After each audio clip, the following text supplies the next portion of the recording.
여러분 안녕하십니까? 충북시사 토론창 우원근입니다. 대한민국 어디에 살든 평등한 의료 서비스를 받을 권리는 헌법이 보장한 기본권이죠. 그러나 지역 의료는 위기에 처해 있습니다. 최근 수년간 응급실 뺑뺑이와 소아과 오픈런 등 의사 부족과 진료 과목 불균형에 따른 의료 공백은 심각한 수준입니다. 오늘 충북시사 토론창에서는 지역 의료 현실을 짚어보고 지난 12월 국회를 통과한 지역의사제에 대해 함께 이야기 나눠보겠습니다.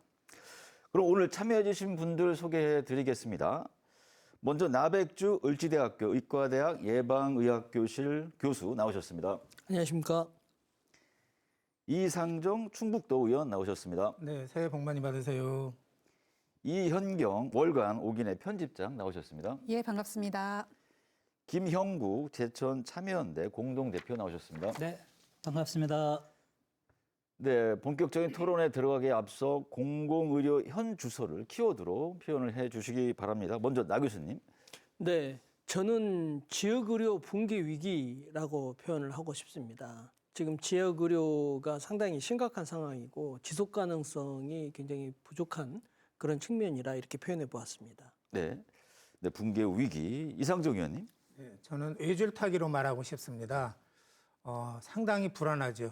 국민들의 의료 건강을 책임지고 있는데 여러 가지로 구조적인 문제, 의료진의 문제, 어려운 부분들이 많아서 언제 떨어질지 모르는 그런 상황으로 보고 싶습니다.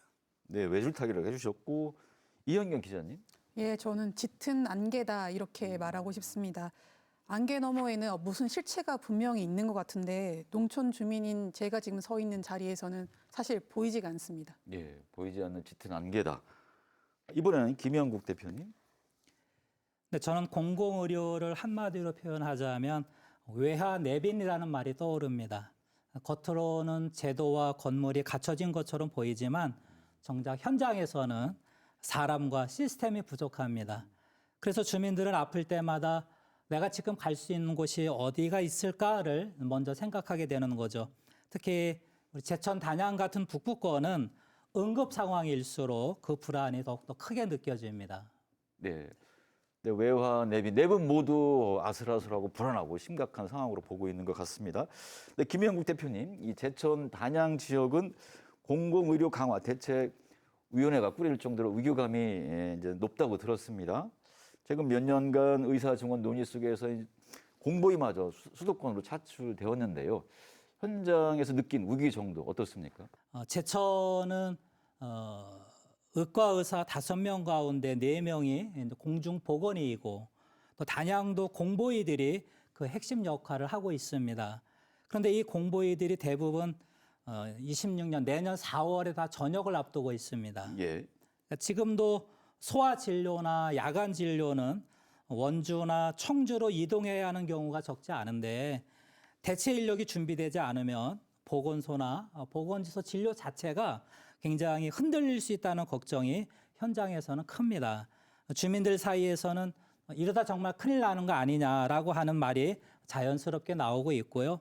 그래서 저는 지역의사제 논의에서도 숫자를 많이 빨리 늘리는 것보다 지금 이 공백을 어떻게 버텨낼 것인가 그 방향이 더 중요하다고 느끼고 있습니다. 네, 북부권 얘기 들었고요. 이번엔 남부권 얘기 들어보겠습니다. 이영경 기자님, 그 옥천 등 남부권 이 보건소를 취재하셨다고 하는데 어떻습니까? 농촌 주민들은 아마 공감대가 있으실 거예요. 보건소에서 중심으로 벌어지는 진료의 상당 부분이 공중보건의에 의존돼서 지금 운영되고 있는 구조입니다. 옥천을 일단 일례로 들겠습니다. 옥천에는 1개의 읍지역과 8개의 면지역이 있어요. 근데 네. 의료 인프라가 그나마 밀집해 있는 건 읍이다 보니까 읍지역 주민들은 민간 의원을 이용하시면 되지만 이마저도 없는 면지역 단위의 주민들은 보건지소나 보건진료소를 이용하셔야 되는 상황입니다. 근데 지금 내과 진료를 할 수 있는 공중보건의가 옥천군 내에서는 4명 확보를 하고 있는데요. 의사는 4명, 면은 8개다 보니까 1명의 의사가 2개 면을 순회하면서 진료를 보고 있는 실정입니다. 공중보건의 숫자가 급감했던 게 2023년입니다. 예. 그때부터 이제 순회 진료가 시작이 됐고요. 지금 한의사 5명, 치과의사 3명 이렇게 총 12명을 확보하고 있지만 앞서 말씀하신 것처럼 공중보건의들이 전역을 했을 때 바로 충원을 받을 수 있는 구조가 아니다 보니까 불안정하게 운영이 될 수밖에 없는 실정입니다. 네, 충청북도가 청주와 충주 의료원에 필수 의료 인력 지원비를 투입하고 있지만 현장에선 정작 의사를 구하지 못해서 연봉이 치솟는다는 지적이 있습니다. 이상정 의원님 어떻게 보십니까? 네, 맞습니다. 우리 이제 도에서 청주의료원과 충주의료원이 이제 기본적인 공공의료를 담당하고 있는데요. 두 의료원이 코로나 타격을 심하게 받았습니다. 예. 코로나 타격을 받은 게 가장 중요한 것은 청주의료원과 충주의료원이 이제 코로나 병원이다라는 이제 낙인이 아직도 벗어나고 있지 못한 상태이고요. 그리고 그 과정에서 그때 나갔던 의사들이 그러니까 이제 코로나 전담 병원으로서의 그 전담 의사들 외에 나갔던 의사들이 다시 돌아와야 되는데 이제 돌아오지 않는 겁니다. 그리고 또 그 나간 의사들을 다시 이렇게 돌아오게 하는 과정은 또 이제 많은 예산이 들어가는 거죠.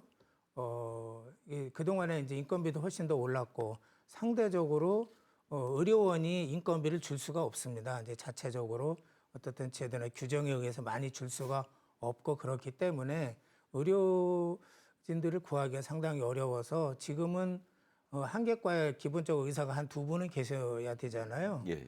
근데 한 분으로 하고 있는 데가 많이 있습니다. 그 이제 그 한 분으로 하다 보니까 낮에 이제 외래는 보시고 또 뭐 수술도 하시고 또 이제 밤에 이제 병원 그러니까 입원 환자들을 돌봐야 되는데 그런 부분들을 제대로 보기가 원활하지 않는 이제 그런 부분들이 있고 또 이제 그런마저도 어쨌든 의사는 연봉을 올려주고서 모시려고 하도 잘 오지 않고 그렇기 때문에 지금 대단히 어려운 상황이다 이렇게 볼 수 있을 것 같습니다. 예. 네, 나 교수님, 공보위가 줄어들고 그나마 있는 인력도 수도권 응급실 등으로 차출되었는데요. 공공의료 현재 상황 어떻게 보십니까? 네. 앞서 다른 분들도 말씀을 주셨지만 지금 공중보건 의사 배출 자체가 지금 많이 줄어들고 있습니다. 여자 의과대 학생이 워낙 많이 늘어나고 있고 또 이 일반 군대에 비해서 그 공중보건 의사 근무 기간이 3년으로 굉장히 길다. 예. 이런 것도 있기 때문에 들어와서도 그냥 학교 다니면서 군대를 갔다 오는 그런 경우도 지금 꽤 있습니다. 그러다 보니까는 농촌 지역의 1차 의료 접근이 취약한 것이 현실이고요.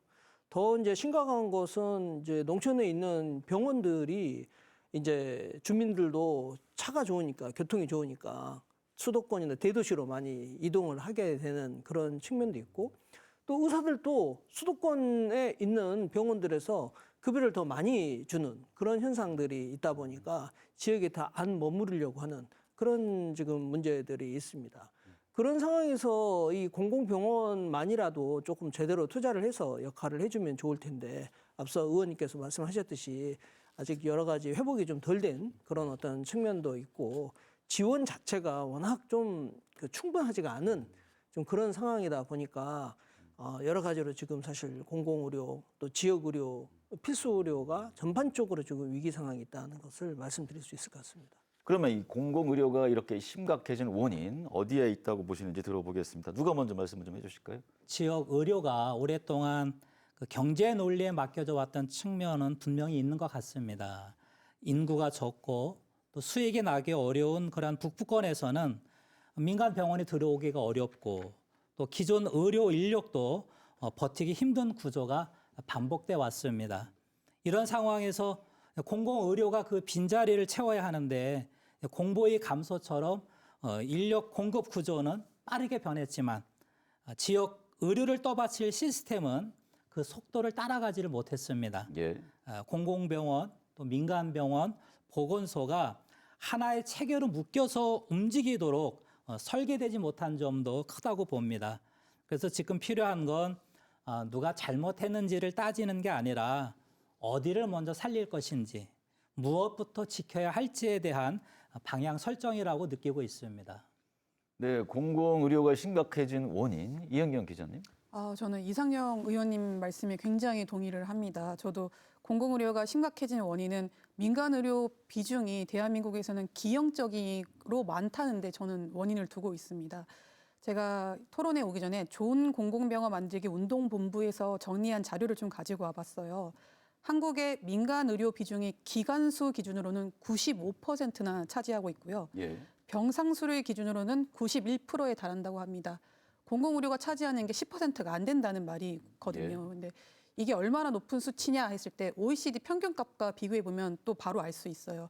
기간수를 좀 따지면은 OECD 평균은 45%, 병상수는 25%, 절반의 반의 반 그런 상황이에요. 그래서 물론 저도 환자를 치료하는데 민간병원 의사와 공공병원 의사가 치료를 두고 공공성에서 이 차이가 있다고는 생각하지 않지만 민간 의료기관은 그 기관의 운영과 유지를 해야 된다는 그 목적이 있어서 수익을 쫓을 수밖에 없는 구조적인 상황인 거고 수익이 보장되는 도시로 나갈 수밖에 없고 이것이 결국에는 도시와 농어촌 간의 의료 격차가 벌어지다 못해 불평등까지 하는 상황을 만들어내고 있다고 생각을 합니다. 그래서 저는 한국의 지금 의료 격차는 그리고 공공의료가 심각해진 이유는 지금 민간 의료 비중이 높은 거를 떼고는 절대로 설명할 수 없다고 생각을 합니다.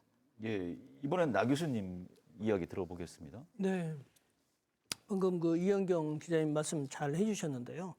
어제도 그 민간병원에서 근무 오래 하시다가 그 공공병원으로 옮기신 정형외과 의사 선생님을 말씀을 좀 들어보니 환자 보는 건 똑같은데 예. 이제 그 지방의료원에서 근무를 하시다 보니 아무래도 그 민간병원에 있을 때의 어떤 수익적인 부담이나 압박은 조금 더 덜면서 그렇다고 해서 공공병원이 그런 거가 아예 없지는 않다고 합니다. 왜냐하면 또 이제 최근에 공공병원도 그 인센티브 이런 거가 있기 때문에 또 그런 부분들이 이제 필요하다고 생각을 해서 열심히 또 하시는 면도 있고 하지만은 그 압박감이나 부담감이 훨씬 덜하고 그래서 취약계층에 대한 돌봄이나 또는 지역 그 의료와 예방 활동하는 이런 부분들을 훨씬 더 신경을 쓸 수 있는 그런 부분들이 있다는 것입니다. 그리고 뭐 아까 이상경 의원님도 말씀을 주셨지만은 코로나19와 같은 그런 정말 국가적으로 비상 시기에 그래도 바로바로 동원할 수 있는 게 그런 공공병원들이지 않습니까?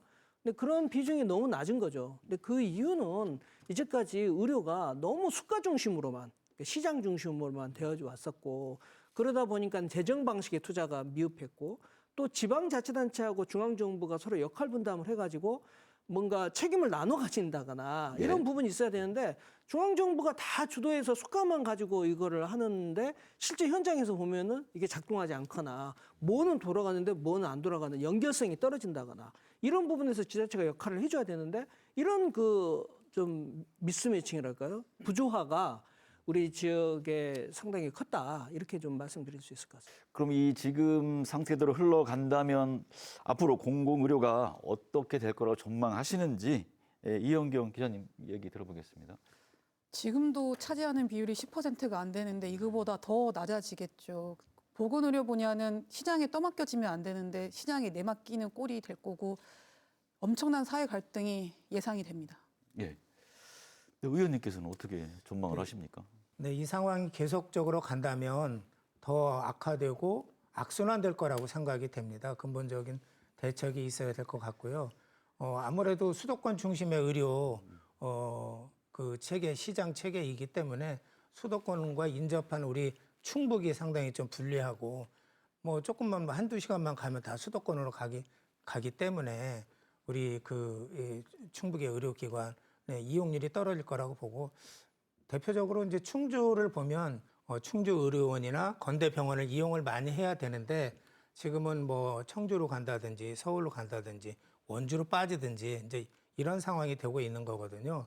그래서 이제 그렇게 봤을 때 어쨌든 지역 의료기관 그러니까 충주가 그 병원은 있을 만큼 뭐 병원이 없어서 생기는 문제가 아니라 그 거기에 대한 이 문제점들이 해결이 안 되기 때문에 충주가 계속 의료 취약지로 남는 그런 부분들이 있다라고 생각이 되고 그러기 때문에 이거는 뭐 저희 도에서도 큰 고민이고 그렇습니다. 근데 이제 우리 도만의 문제가 아니라 이건 전국적인 어떤 구조적인 문제이고 국가적인 정책적으로 어떻게 공공의료를 살려낼 것인가 이런 부분들이 나와야 된다라고 생각이 됩니다. 네, 지역 공공의료 문제에 대한 대책의 하나로 지난 12월 법이 하나 만들어졌습니다.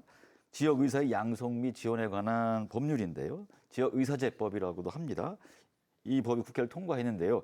이영경 기자님, 이 법에 어떤 내용이 담겨 있는지 좀 말씀을 해주시죠.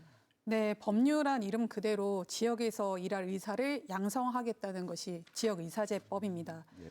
보건의료는 거주하는 지역에 관계없이 국민 모두가 누려야 할 기본권인데요. 아시다시피 지금 의료 인력 수급 불균형으로 특히 농어촌 지역 주민들은 이 기본권을 심각하게 침해를 받고 있습니다.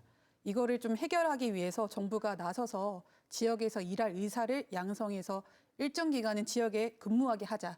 그래서 격차를 조금 줄여보자. 이게 지역의사제법의 의미입니다. 네, 지역의사를 양성해서 지역에 근무하게 하자.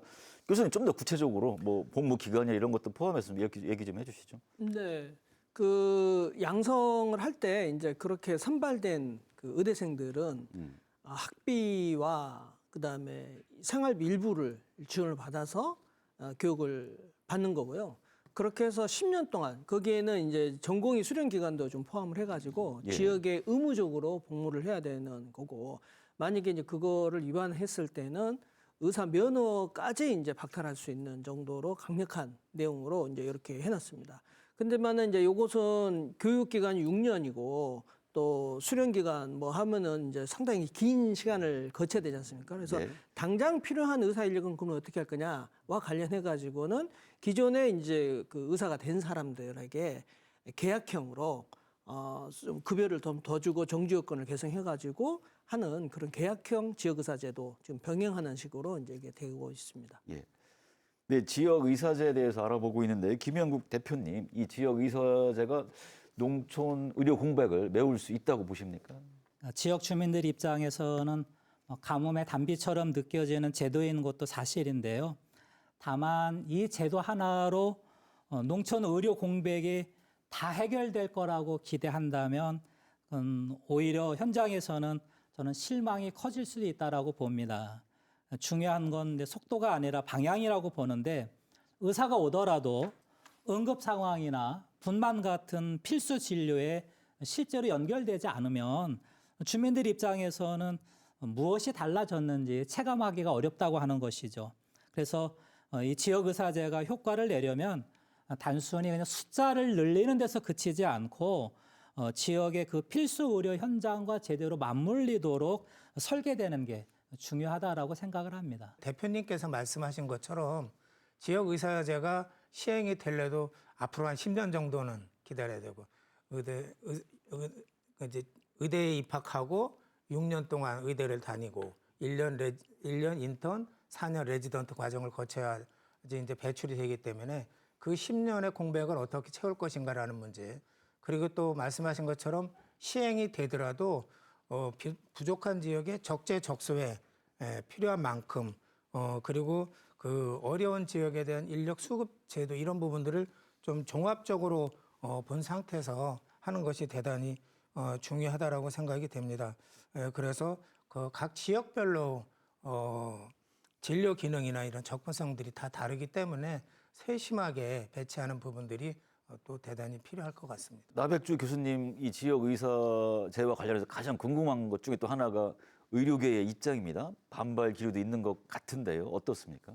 네, 크게 세 가지 점에서 많은 우려가 있는 것이 사실입니다. 예. 첫째는 지금 이제 의대 정원이 약 3,000명 약간 윗도는데 이 지역의사제를 하려면은 그 의사 정원이 늘어나야 되는 거가 있거든요. 예. 그래서 그 정원 늘어나는 부분에 대한 이제 우려가 하나가 있는 거가 있고, 예. 그래서 정부는 이분들을 이제 전부 다 증원되는 사람은 지역의사 또는 공공의대 정원으로만 하겠다, 이렇게 이제 지금 하고 있는데, 이 부분이 이제 와가지고 과연 10년이라는 의무 복무 기간을 못 채웠었을 때에 예.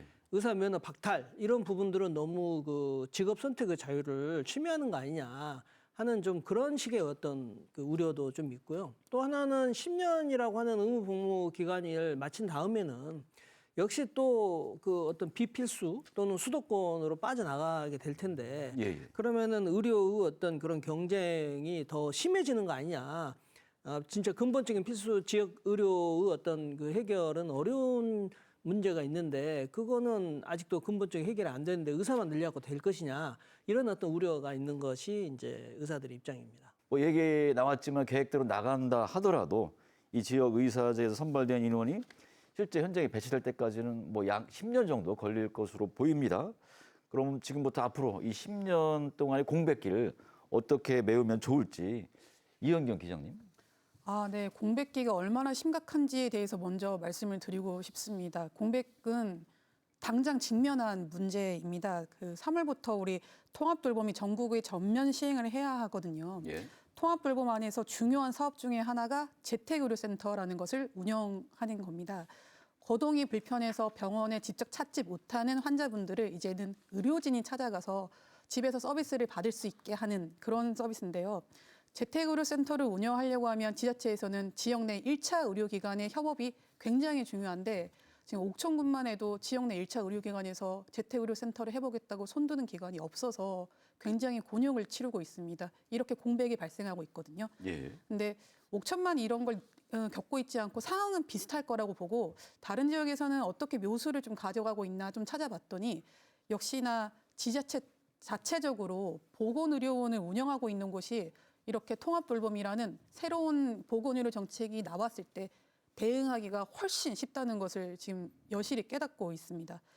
그렇다면 이제 옥천 같은 경우는 어떻게 해야 되느냐 여쭤봤죠. 그랬더니 이제 퇴직한 의사분들 중에서 지역에서 조금 봉사하고 헌신하고자 하는 분들을 열심히 유치해 와야 된다. 이게 가장 현실적인 대안이다. 이런 말들을 많이 들었습니다. 네, 김영국 대표님. 우리가 10년이면 강산도 변한다라고 하는 말이 있습니다.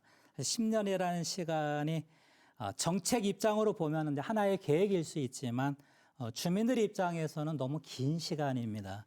그래서 이 공백은 먼 미래의 문제가 아니라 앞에서 우리 이현경 편집장님도 말씀하셨지만 당장 겪고 있는 현실이라고 느껴집니다. 예. 단약만 봐도 응급실을 찾는 사람은 분명한데 의사를 구하는 건 쉽지 않습니다. 연봉을 올려도 해결되지 않는 이유는 결국 한 병원이나 한 사람이 혼자 버텨야 하는 구조이고 또 서로 연결된 의료 시스템이 부족하기 때문이라고 보고 있습니다. 그래서 지역 의사제를 기다리는 동안에는 이 장기 대책과는 별도로 지금 당장 지역 의료가 버틸 수 있는 방법이 함께 필요하다고 느끼고 있습니다. 예. 예를 들면 대학병원 의사들이 일정 기간 지역에서 함께 진료를 보거나 앞에서 편집장님 말씀하신 것처럼 경험 많은 의사들 저희 지역에서는 봉직이라고 말씀하시더라고요. 그분들을 초빙해서 이제 월급을 주고 이제 임용을 하는 것이죠. 채용을 해서 의료 진료를 할 수 있도록 해서 그런 분들이 지역에 와서 현장을 도와줄 수 있는 방식처럼 완벽하진 않더라도 당장의 그 공백을 메울 수 있는 그런 연결이 필요해 보입니다. 그래서 결국 중요한 건 10년을 기다리는 동안 무엇을 하느냐라고 하는 것이고 저는 그 시간을 그냥 비워둬서는 안 된다라고 이렇게 생각합니다. 네. 나 교수님, 의료 공백 어떻게 메워야 하겠습니까? 일단은 아까 이제 계약형 지역 의사제를 제가 잠깐 말씀드렸지 않습니까? 그런 내용들이 지금 다른 시도는 뭐 경상남도나 전라남도나 강원도는 일부 하고 있거든요. 그거는 월급에서 이제 400만 원 정도를 국비가 보조를 해주는 거예요. 예. 그러니까 추가로 더 주는 거죠. 네. 그 지자체는 지역에서 좀 더 지낼 수 있도록 정주 여건을 조금 더 마련해주면서 더 계실 수 있도록 하는 그런 부분입니다. 그래서 이 부분은 지금 이제 상급 종합병원이나 종합병원 쪽에 이제 가고 있는데 이 부분들이 이제 계속 늘어난다고 하고 있어요. 올해도 지금 2개 정도 지자체를 추가로 한다고 그러는데 우리 충청북도도 그런 측면에서 조금 더 적극적으로 이 문제에 대해서 발빠르게 대응을 하고 좀 해 나가야 되지 않을까 이런 생각을 좀 하고 있고요. 그 외에도 지금 시니어 의사제 아까 말씀하셨지만은 이제 그런 내용도 적극 활용할 필요가 있고요. 또 이제 올해부터서는 이제 국립대병원이 그 교육부 소관에서 보건복지부 소관으로 관할 부처가 옮기게 됩니다. 예. 이 부분은 상당히 또 의미가 있는 게 뭐냐면은 교육부는 이제 하다 보니까 그 교육 공무원 그 TO를 가지고 이제 그 병원의 그 임상 교수 숫자를 좀 관여를 하거든요. 근데 이제 보건복지부로 오게 되면은 지역의 공공의료 필요성에 맞게끔 임상 교수 TO를 좀 늘려 나가 가지고 그렇게 할 수가 있는데 이렇게 좀 복지부로 하여금 그 국립대병원에서 근무하는 임상 교수를 좀 많이 해서 좀 지역에 또 취약한 곳에 뭐 진료 순회 진료라거나 진료 자문 이런 형태를 좀 강화해주게 하는 이런 부분도 좀 필요하고 또 요새 이제 지자체에서 보니까 남원이라거나 이런 지자체에서 공중보건의사가 적으니까 자체적으로 그 의사를 또 이렇게 고용하려고 하는 보건소를 해서 하는 예. 그래서 그분들이 이제 면회 근무하실 수 있도록 이런 부분들도 있거든요.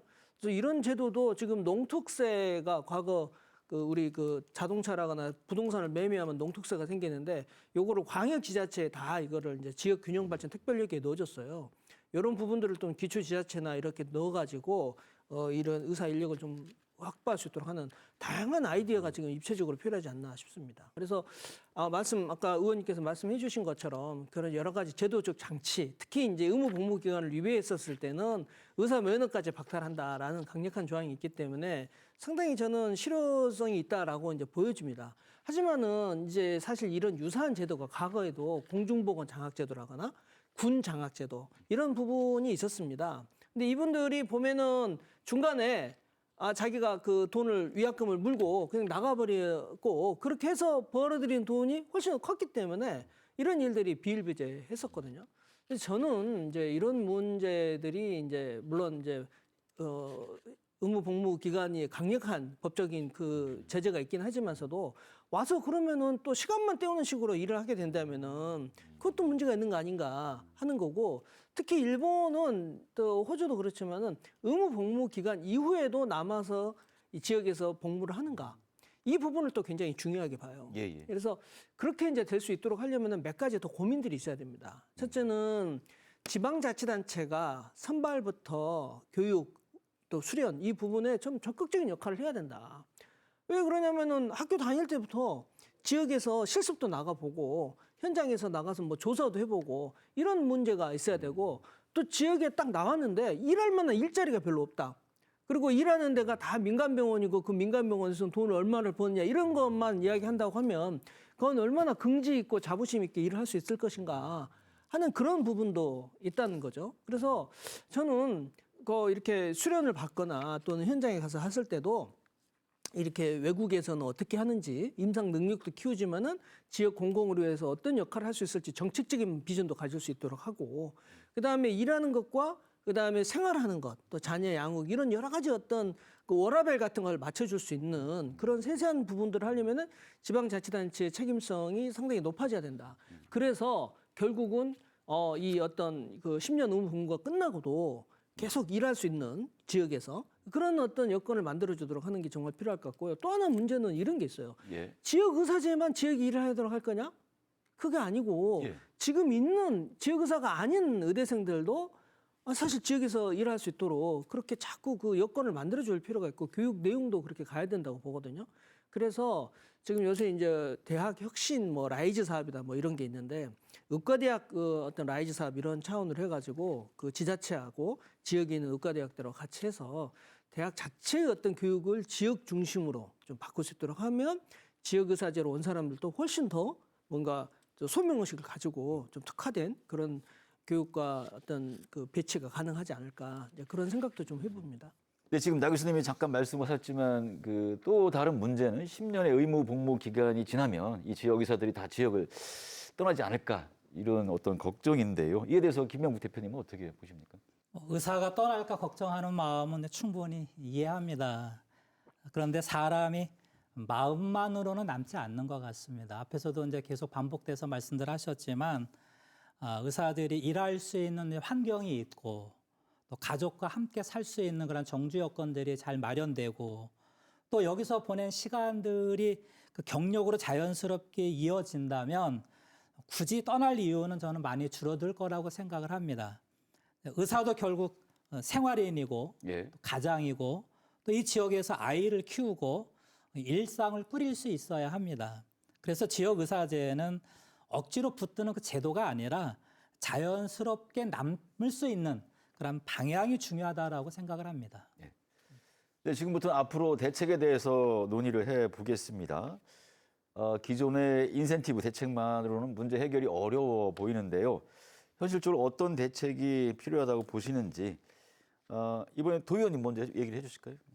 그동안에 의정 갈등이 있었고 코로나도 있었고 그래가지고 사실 의료 관련해서는 어쨌든 이 격동기 어려운 과정을 겪어왔고요. 그런 측면에서 봤을 때 저는 이제 국회에서 연구 보고서를 낸 게 있는데 저는 좀 중요해서 그 부분을 한번 말씀드리겠습니다. 의정활동 20개월이 보건의료체계에 남긴 과제라는 국회 입법조사처 연구 보고서인데요. 국회 입법조사처는 전공 깊이 분야를 살리고 필수 의료 인력을 안정적으로 확보하기 위해서는 전공의 수련 환경 개선이 핵심 과제라는 것을 강조를 했습니다.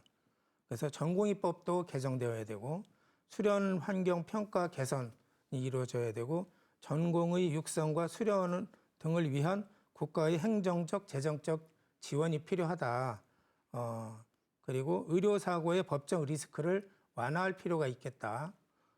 그리고 중장기적으로 전체 의사 인력 구조 속에서 전공의 전문의 제도의 재설계를 제안하고 있습니다.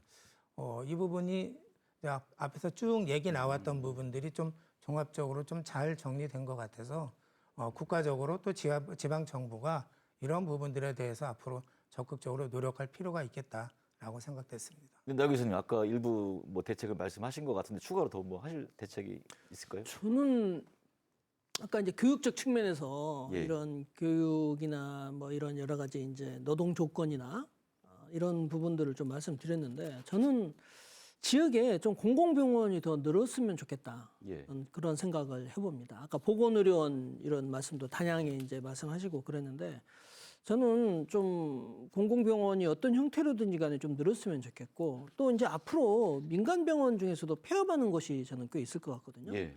그런 것이 생겼을 때 이제 매입하는 것도 좀 생각했으면 좋겠고 그다음에 너무 좀 외진 곳에 있는 공공병원들은 좀 이제 좀 교통이 편리한 곳 그리고 이제 생활 여건상 꼭 필요한 중심 지역에 이전 신축을 좀 해가지고 하는 그런 것도 저는 필요하겠다 이런 생각을 해봅니다. 특히 이제 앞으로 병원들이 친환경적으로 탄소 배출이 적은 그런 측면으로 가야지 되거든요. 기후 위기 때문에. 예. 그래서 그런 측면도 고려해봤을 때 좀 너무 외진 곳에 있는 병원들은 좀 사람들이 소통이 원활한 것으로 이전 신축을 좀 할 필요가 있다.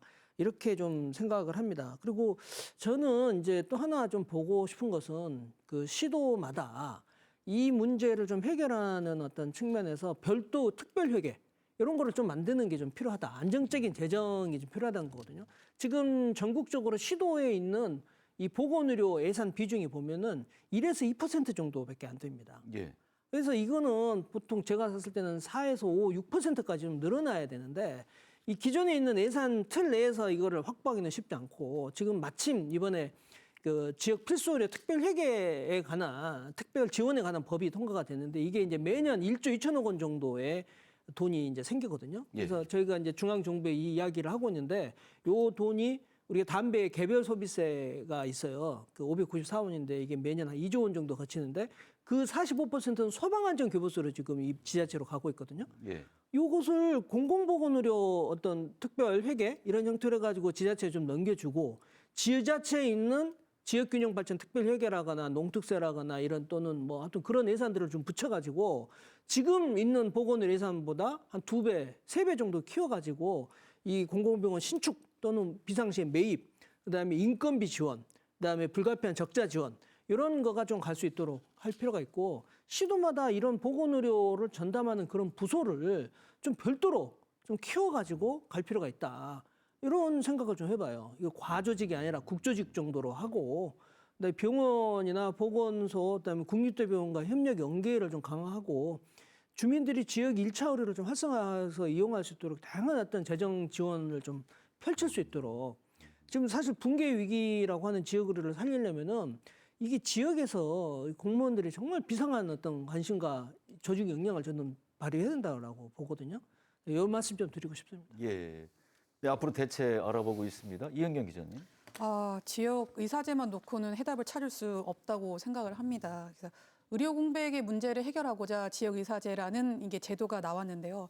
근데 저는 여기서 말하는 의료 공백이 1차 의료의 공백을 말하는 건지 2차 의료를 말하는 건지 3차인지 이 구분을 어떻게 해야 되는지 아직 명확하지 않다라고 생각을 합니다. 앞서 말씀드렸듯이 옥천은 이미 1차 의료부터 면 단위 지역 주민들은 사실 붕괴 상황에서 지금 생활하고 계신 거고요. 인구 5만인 옥천군에 3차 대학병원급 지어달라고 하면 사실 꿈꾸기 어려운 제안이죠. 그래서 우리 대표님이 말씀하셨듯이 지금 있는 그 의료기관 1차 의료기관, 2차 의료기관, 3차 의료기관까지 놓고 어떻게 연결을 시켜 나갈 것인가 큰 그림을 일단 그려놓고 그 안에서 지역의사제를 어떻게 적절하게 쓸 것인가를 살펴봐야 한다고 생각을 합니다. 근데 누가 그러면 1차, 2차, 3차 의료기관을 놓고 이 큰 그림을 그릴 것인가라고 했을 때는 우리 교수님 말씀처럼 이제는 광역지자체가 그리고 기초지자체가 그동안 보건의료 정책은 너무나도 중앙 주도로 정부 주도로 진행됐는데 이제는 이런 역할을 광역지자체와 기초지자체가 해야 된다라고 생각이 들고요. 그 안에서 필요하다면 우리 교수님 말씀처럼 저는 지역의료원 같은 공공의료기관이 농어촌 지역을 중심으로 확대돼야 된다라고 생각을 합니다. 실컷 지역의사 양성해놓고 그들이 일할 수 있는 자리를 마련해 주지 않는다면은 저는 이것만큼 어리석은 짓은 없다고 생각을 합니다.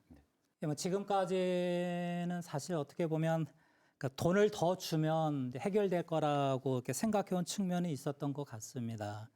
하지만 의료는 저는 혼자 버티는 일이 아니라고 느끼고 있습니다. 함께 일할 사람이 있고 또 어려운 상황에서는 또 서로 도와줄 수 있고 또 사고가 나더라도 의사 혼자 책임을 또 안지 않아도 되는 그런 구조도 필요하다고 생각을 합니다. 그러니까 또 여기에 집과 아이 문제 또 그 지역에서 일한 시간 또 자연스럽게 경력으로 이어지는 이런 조건들이 함께 가야만 지역 의사제도 오래 지속될 수 있을 거라고 생각을 합니다.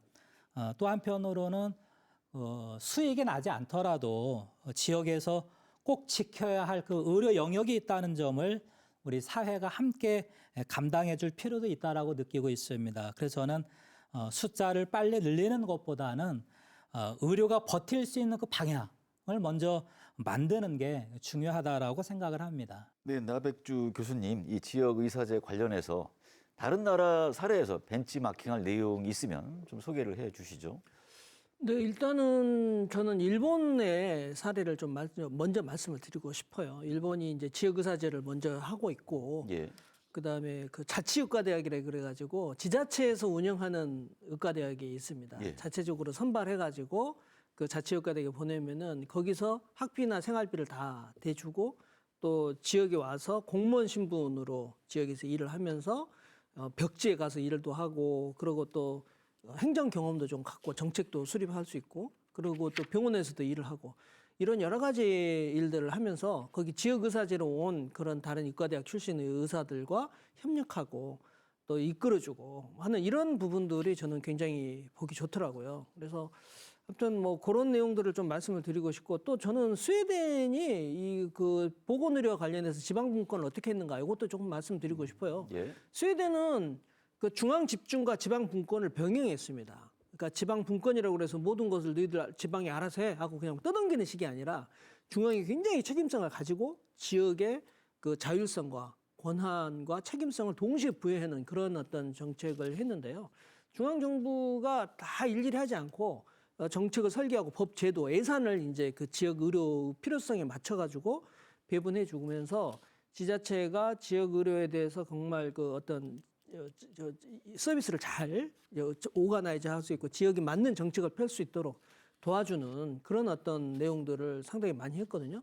스웨덴 같은 경우는 기초지자체도 있어가지고 기초지자체까지 하는데 기초지자체는 주로 통합 돌봄을 책임을 갖도록 하고 광역지자체는 공공의료나 1차 의료까지 책임을 갖도록 하는 이런 내용들인데 거기에 보면은 상당히 그 예산이 그렇게 잘 충분하게 제공해 줄 뿐만 아니라 그것이 잘 집행되는지에 대한 성과평가 그리고 지자체가 이거를 너무 이제 파퓰리즘 쪽으로 했었을 때는 중앙정부가 견제하는 기능도 가지고 있어서 중앙 집중과 지방 분권이 균형을 가지고 있다 하는 그런 말씀도 좀 드리고 싶습니다. 그리고 또 하나 이제 좀 제가 말씀드리고 싶은 것 중에 그 의료사고와 관련된 그런 문제들을 의사들이 또 많이 염려를 하고 있어요. 예. 그래서 아까 이제 우리 김영욱 대표님 말씀하셨지만은 분만 같은 걸 했었을 때 갑자기 예상하지 못한 그 분만 후 출혈 이런 거 있으면 굉장히 의사들이 당황하거든요. 예. 근데 자기가 분만 혼자 받는 그런 상황이다라고 하면은 사고가 나기 쉬워요. 그래서 뭔가 이게 종합병원들이 지역에 뭔가 있어가지고 그런 상황이 대처할 수 있도록 하는 그런 부분이 있어야 되는데 그런 측면에서는 공공병원이 좀 있어줘야 되고 또 뭐 과실이 아니었었을 때 이제 뭔가 보장해주는 그런 내용들을 좀 정부도 계속 준비를 하고 있거든요. 그런 내용들이 이제 같이 좀 된다면은 조금 더 안전한 안심할 수 있는 그런 의료 환경이 지역에도 만들어지지 않겠나 이런 생각을 좀 해봅니다. 근데 이현경 기자님 어떤 사례 갖고 네, 나셨나요? 저도 일본 사례를 좀 주목을 해봤습니다. 왜냐하면 일본이 지역 의사제를 도입할 때 지금 한국 상황과 굉장히 유사한 점이 많습니다. 일본이 지역 의사제를 도입할 때는 고령화를 맞춰서 더 의사가 필요하다. 이 관점에서 시작된 게 있고 지금 한국에 처해 있는 상황도 고령화를 대비해야 될 시점이라고 생각을 합니다. 아까 자세한 얘기는 교수님이 해주셨고 제가 여기서 더 덧붙여서 강조하고 싶은 것 역시 광역지자체의 역할입니다. 예. 일본은 광역지자체가 어떤 진료 과목에 의사가 어느 정도 부족한지를 달달 꿰고 있는 상황입니다. 우리 지역에 이 내과 의사가 몇 명 부족하니까 이만큼 육성해 주세요라고 지역에 있는 의대에 위탁을 하는 형식이죠. 예. 그러니까 지자체가 그만큼 지역 의료에 관련된 것을 정확하게 알고 있어야 된다. 그래야지 지역 의사제는 정착할 수 있다. 그 부분을 저희가 집중을 해야 된다라고 저는 보고 있고요. 조금 근데 우리랑 일본이랑 상황이 좀 달라서 아쉬운 점은 어쨌거나 일본은 의과대학이 80개가 넘게 있어요. 예. 한국은 40개거든요. 근데 그런 우리보다 숫자가 월등히 많은데도 불구하고 80개가 넘는 의과대학에서 국립대와 공립대가 차지하는 비율이 절반이 넘습니다. 근데 한국은 지금 의과대학에서 국립대가 10곳밖에 되지 않습니다. 그래서 뭔가 정부 차원에서 이런 제도를 만들었을 때 가용할 수 있는 이제 재원이 조금은 아쉽지 않나 그런 생각을 좀 해봤습니다. 끝으로 지역 의료를 살리기 위한 방안을 마무리 발언으로 듣겠습니다. 오늘 못다할 말씀, 하고 싶은 말씀 있으면 해주시기 바랍니다. 네, 김영국 대표님 먼저 해주시죠. 네, 저는 지역 의료는 선택의 문제가 아니라 삶의 조건에 대한 기본권 문제라고 생각을 합니다. 우리 제천 단양 주민들이 바라는 건 무슨 대단한 대학병원이 아니고 아이가 열이 날 때 갈 수 있는 곳이 있고 위급할 때 최소한의 도움을 받을 수 있는 그런 기본적인 안전망입니다. 지역의사제는 그 안전망을 다시 세우기 위한 하나의 계기라고 느끼고 있습니다. 오늘 이 논의들이 지역에서 실제로 작동하는 그런 의료 방향을 함께 만들어가는 그런 출발점이 되었으면 좋겠습니다. 예. 네, 이현경 기자님 말씀 듣겠습니다. 네. 충북 안에서도 저는 지역 내 의료 공공성 강화를 위해서 애쓰고 계신 의료인들이 분명히 많다고 생각을 합니다. 저는 그런 분들의 발언에 힘이 실려야 되고 충청북도가 그런 분들의 말을 들어야 된다고 생각을 합니다. 저는 이제 언론에 몸담고 있기 때문에 지역 언론도 앞으로 계속 지역 의료를 살리기 위해서 그런 방안에 계속 관심을 가지고 취재를 해나가도록 하겠습니다. 네, 나백주 교수님. 네. 사실 그동안 우리 한국 의료는 농촌 또 지역 의료는 공중보건의사에 너무 과하게 의존을 했습니다. 그런데 사실 그 공중보건의사도 잘 일을 할 수 있도록 그러니까 제도나 시스템이 잘 뒷받침해줬으면 좋았을 텐데 그저 그냥 오면 거기에 외진 곳에 갖다 놓고 별다른 자기 혼자 알아서 하라는 식의 어떤 내용들이 있었기 때문에 아까 김영국 대표님 말씀하셨듯이 제도가 그 체계가 별로 약했던 거죠. 그래서 저는 이번에 이제 국립대병원이 보건복지부로 이관이 되는 그런 가운데에서 사실 이제는 국립대병원이 보면은 다른 사립대 병원하고 그렇게 큰 차이를 잘 못 느꼈어요. 사실 외국의 국립대병원이라 할 수 있는 주립병원 같은 데서 보면은 거기 의사 교수들은 지역에 정말 수시로 나가요. 학생들을 데리고 나갑니다. 그래서 지역에서 이런 일이 벌어지고 있다. 이렇게 의료를 잘 하면 병원에 올 환자도 막을 수 있다. 이런 어떤 공공적인 어떤 그런 의료 현장을 굉장히 많이 해주는데 지금 우리 그 국립대병원은 그런 부분들이 많이 부족했다. 이렇게 이제 좀 생각을 합니다. 그래서 그런 변화가 좀 많이 있어야 되는데 이게 어떻게 가능할 건가라는 어떤 그런 생각을 해보면은 저는 아까 그런 충분한 재원 그리고 이제 거버넌스라고 생각을 합니다. 예. 공무원 혼자 정하는 그런 거가 아니라 현장에서 일하는 전문가 또는 지역의 주민들이 또는 병원에서 일하는 노동자들이 함께 모여가지고 우리 지역을 위해서 무엇을 할 것인가를 같이 고민하고 수기하는 그런 어떤 시스템이 좀 만들어져야 되지 않을까 그런 생각을 해봅니다. 전체적으로 보면 작년도에 충북이 좀 긍정적인 부분들은 있습니다. 가장 어려웠던 이제 단양군의 단양의료원을 단양군하고 저희 도에서 지원해서 개원을 했고, 물론 이제 거기도 의사가 모자라가지고 충주의료원에서 파견해서 이렇게 진료를 하고 있거든요. 그렇지만 늘어난 부분들은 양적으로 중요한 부분이다라 생각이 되고, 또 한 가지는 이제 저희 음성지역 혁신도시에 국립소방병원이 개원을 했습니다. 저는 이게 되게 상징적인 이슈라고 생각이 되거든요. 그러니까 의료 정책을 어떻게 볼 것이냐라는 그런 측면에서 좀 중요하다라고 생각이 되고, 나름대로 이제 저희 충북에서도 의료에 대한 또 공공의료에 대한 확산이나 이런 부분들은 계속 하고 있고요.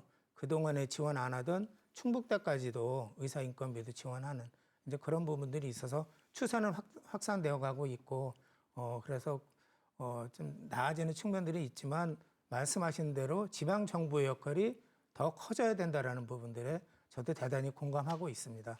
앞으로 그렇게 될 수 있도록 저도 도의에서 열심히 노력하겠습니다. 네, 오늘 함께해 주신 네 분 고맙습니다. 지역 의사제에 대해 의료 공백을 겪고 있는 주민들은 큰 기대를 하지만 의료계는 우려를 나타내고 있습니다. 이 간극을 메우기 위해선 끊임없이 대화하고 사회적 합의가 필요해 보입니다. 무엇보다 중요한 건 국민의 기본권이 보장되어야 한다는 거겠죠. 충북 시사 토론창 여기서 마칩니다. 시청해 주신 여러분 고맙습니다.